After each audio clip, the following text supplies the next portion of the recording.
They called it the King of the Hill when it first came out. Is it still the king?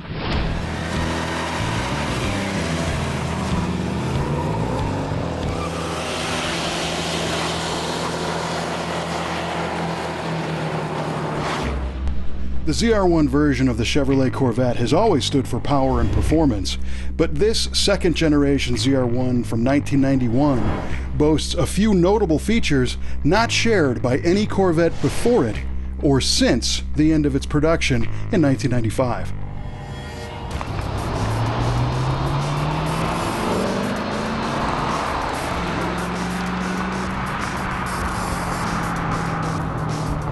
Initially, the ZR1 package was installed on the 1970 through 1972 LT1 350 small block Corvettes, and it added performance suspension and brakes, beefed up cooling, and other parts to make the Corvette perform better on a racetrack.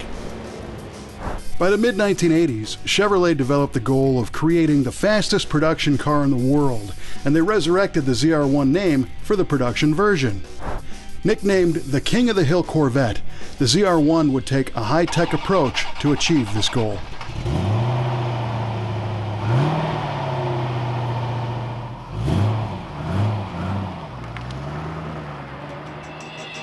Around that time, GM had added the racing operation Group Lotus to the list of companies under the GM umbrella. Chevrolet relied heavily on their expertise to assist in the development of the ZR1, and Lotus brought some innovative ideas to the table. First up was the development of the LT5 V8 engine.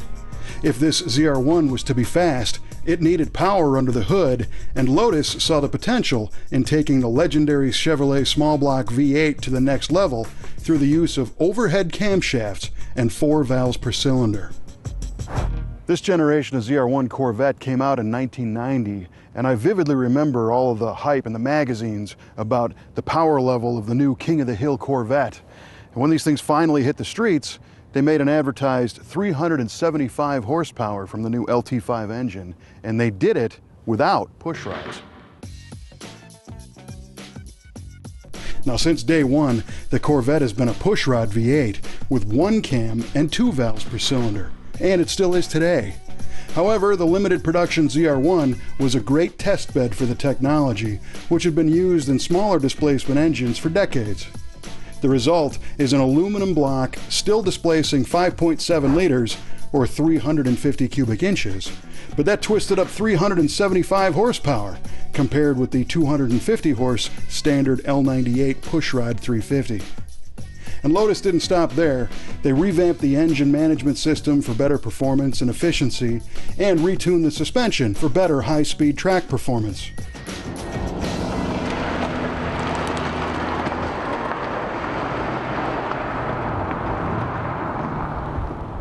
You know, 375 horsepower doesn't sound like that much today, but back in the landscape in 1991, this thing was an animal.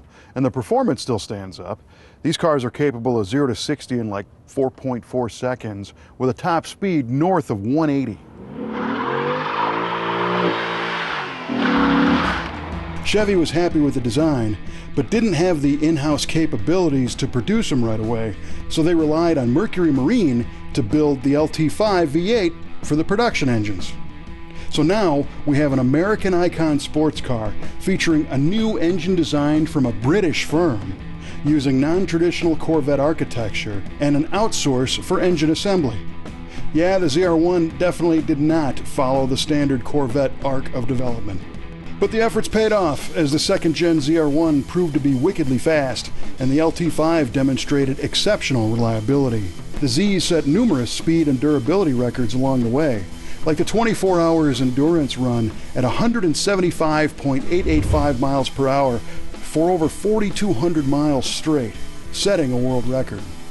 Sophisticated speedy cars like this don't come cheap, and the ZR1 stickered about double what a base Corvette did in '91, helping to keep the production numbers and the sales down. Overall, just shy of 7,000 ZR1s of C4 generation Corvettes were sold between 1990 and 1995.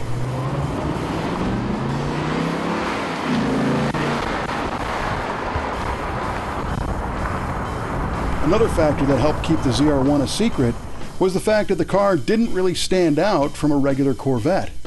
The first ones had flared rear quarters and a bulging tail section, design cues that Chevrolet adapted to all Corvettes for '91. So aside from the bigger rear tires and ZR1 badging, you really couldn't tell the car was twice as bad as a standard Corvette. And what supercar driver wants their ride to blend in with the other regular rides? But this was the early 90s, and the theme was monochromatic colors with black rubber and black plastic trim and minimal flash. The 1991 ZR1 was jammed with features like power seats, power windows, power door locks, power steering, brakes, premium audio, AC, and the list goes on and on and on. The ZR1 had a ZF 6-speed manual transmission for front gears and a Dana rear end housing stuffed with hardened 345 gears in the rear. Tires were huge for the day, 275/40/17s up front and steamroller 315/35/17s in the rear. The teal green was very popular in '91, and the car still looks fresh today, as it's only showing 3,500 miles on the odometer, which is less than a round trip from New York to LA. It's the only overhead cam Corvette produced, and as a nearly new example, it has a rightful place amongst the other pinnacle Corvettes here in the Brothers collection. Although it's easy to overlook, this little ZR1 badge is your only indicator that this could be far more of a car than you're expecting. So you were warned. And if you like this kind of stuff, we invite you to come by our website at musclecaroftheweek.com because we have a whole bunch more videos of Corvettes and other muscle cars from the Brothers collection. So would you drive the King of the Hill? Share your comments on our Facebook page or YouTube channel, and we'll see you next time on Muscle Car of the Week.